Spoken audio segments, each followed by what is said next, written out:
안녕하세요. 직업 상점입니다. 저는 MC 양채윤입니다. 오늘은 우리 한은경 교수님과 손해평가사란 무엇인가 좀 심도 있는 대화를 나눠볼 건데요. 우리 교수님 한번 모셔보겠습니다. 교수님 안녕하세요. 안녕하세요. 손해평가사 강의하는 한은경입니다. 와, 교수님 뵙고 싶었습니다. 예. 워낙 또 반갑습니다. 유명하시다고 아, 똑똑한 은경으로 유명하시잖아요. 창피합니다. 좋습니다. 오늘 교수님과 함께 손해평가사라는 직업에 대해서 이야기를 나눠볼 건데 좀 부끄러운 얘기긴 한데요. 제가 이 직업에 대해 처음 들어봤거든요. 그래서 손해평가사라는 직업이 뭔지, 무슨 일을 하는지 좀 궁금한데요. 어떤 일을 하나요? 네, 낯설게 받아들이시는 분들, 다가오시는 분들 많을 거예요. 네, 손해평가사라는 것은 말 그대로 손해를 평가하는 직업입니다. 근데 이제 어디에 발생한 손해냐면 농작물, 그다음에 가축, 우리나라의 아주 1차 산업 중요하죠. 네. 정책보험으로 농작물재해보험, 가축재해보험을 정부에서 진행하고 있어요. 네, 농작물 같은 경우에는 NH손해보험에서 독점으로 운영을 하고 가축 같은 경우에는 NH손해보험하고 몇 군데 보험회사에서 같이 정책보험으로 이렇게 운영을 하고 있는데 그 보험에 가입한 농작물이나 가축에 자연재해, 요즘 태풍이 온다거나 아니면 집중호우가 온다거나 아니면 폭염, 요즘 심하죠. 그런 재해가 발생해서 농가들이 손해를 입을 때 가서 정확하게 이 손해가 몇 퍼센트인지 피해를 산정을 하고 보험금을 산정을 하고 그런 손해의 평가를 하는 아주 중요한 직업입니다. 정말 말 그대로 손해를 평가하는 직업이다. 왜 그렇게 어렵게 생각했는지 모르겠는데 좀 이야기를 듣다 보니까 그러면 좀 장마철이나 이럴 때가 피해가 많을 것 같아서 장마철이 제일 바쁠 것 같은데 맞나요? 일단 우리나라 농번기가 있죠. 보통 3, 4월부터 레인지를 크게 잡는다면 한 10월이나 벼 같은 경우는 11월까지 거기가 우리 주된 이제 업무 기간으로 보시면 되는데 그 중에서도 장마철 같은 경우는 뭐 아니면 돕니다. 예를 들어서 비가 어느 정도 적당하게 내려서 농작물에 피해가 없는 경우도 있고요. 아니면 비가 너무 심하게 내려서 피해가 너무 큰 경우에는 오히려 평가를 안 하고 보험회사에서 아예 100% 피해로 하는 경우도 있고요. 근데 이제 주로 우리나라는 장마철 이후에 태풍이 오는 경우가 많잖아요. 그다음에 그 전에 장마철 끝나고 나서는 또 이제 폭염 피해라든지 이런 피해도 많고 또 주로 6, 7, 8, 9에 몰려 있긴 합니다. 네. 그럼 6, 7, 8, 9월이 조금 바쁠 수 있다. 바쁜 계절이다. 네. 그렇군요. 더위에 굉장히 고생이 많으시네요. 예. 손해평가 하시는 분들 중에서 특히 과수원 조사하실 때는 과수원이 여러분 딱 생각하시기에는 굉장히 막 청량하고 이럴 것 같지만 맞아요. 나무들 때문에 또 나무에서 나오는 이산화탄소들 때문에 막상 안에 들어가면 숨이 막혀요. 근데 예를 들어 과수 화상병 같은 경우에 하실 때에는 방진복을 입고 하신다던가 더위가 굉장히 주된 관건입니다. 처음 아는 것들이 많은데 오늘 이어나갈 이야기들이 어떤 게 나올지 벌써부터 너무 기대가 됩니다. 사실 이 영상을 보시는 분들 중에 대다수 분들이 이 직업 그리고 이 직장에 좀 관심 있는 분들이 많으실 텐데 사실 제일 궁금한 부분이 아닐까 싶어요.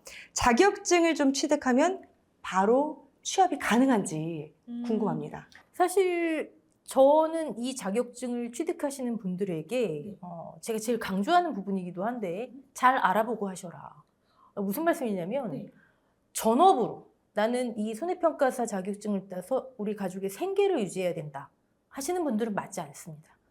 잘 알아보지 않으시고 힘들게 준비하셔서 자격증을 취득하셨는데 아직 전업으로는 생계로는 조금 그러네 하시는 분들이 이제 인터넷상에 솔직히 좋지 않은 글들도 올리시고 제가 늘 강조하는 아직까지는 지금 손해평가사 이제 역사가 길지 않아요. 길지 않아. 이제 한 10년 차 되는데 아직까지는 전업보다는 노후 대비 예를 들어 40, 50대들 지금 나중에 이제 정년퇴직 하신 다음에 뭘 할까 아니면 나는 본업이 있어요. 근데 시간 활용이 좀 자유롭다.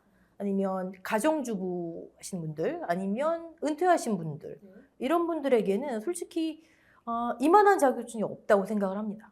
제 지인들 중에서도 잘 알아보시고 도전하시고 취득하셔서 지금 현업에 계시는 분들은 굉장히 만족하시면서 일을 하세요. 왜냐면 세상에 어느 자격증을 취득하면 바로 일을 할 수가 있어요. 내가 세일즈를 하지 않아도, 그렇죠. 내가 개업을 하지 않아도, 내가 뭐 어디 어떤 특별한 영업 활동을 하지 않아도 국가에서 일을 줍니다. 근데 다만 제가 아까도 말씀드렸듯이 그게 아직까지 전업으로는 또는 생계로는 좀 그렇다고 하는 게 농번기가 있잖아요. 그쵸. 그러니까 1년에 일을 하실 수 있는 시간이 조금 뭐라 그래야 될까요? 정해져 있다. 그렇죠. 그러니까 나는 고정적으로 출퇴근을 해야 되고 나는 고정적으로 월급을 받아야 되고 연봉으로 얼마 이상 돼야 되고 하시는 거는 적합하지 않지만 나는 시간 좀 자유로워. 나는 은퇴하고 나서 좀 국민연금 말고 솔직히 뭐 더 필요해. 이러시는 분들께는 그냥 자격증 취득하시면은요. 정부에서 내가 협회에 있든 아니면 법인 소속으로 일을 하든 일을 할 수 있어요. 네. 굉장히 이제 좋네요. 그렇죠. 이만한 자격증은 솔직히 없다고 생각이 듭니다. 이만한 자격증은 없다. 그렇죠.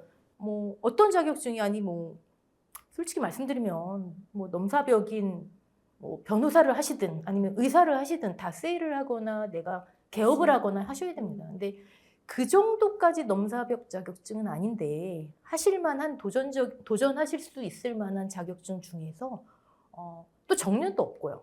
네, 이만한 자격증은 없다라고 생각이 듭니다. 난 이걸로 생계를 해결해야 돼. 우리 4인 가족 생계 해결해. 맞지 않다. 네, 제가 강조드리는 바입니다.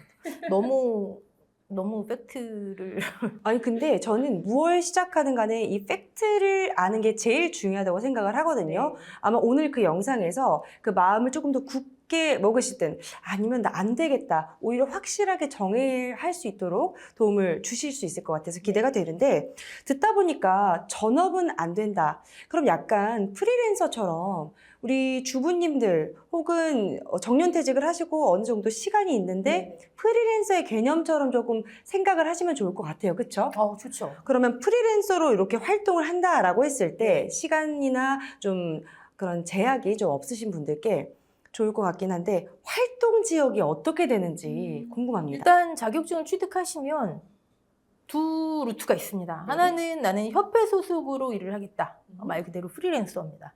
그리고 나는 법인 소속으로 일을 하겠다. 소속되는 개념이 있겠죠. 네.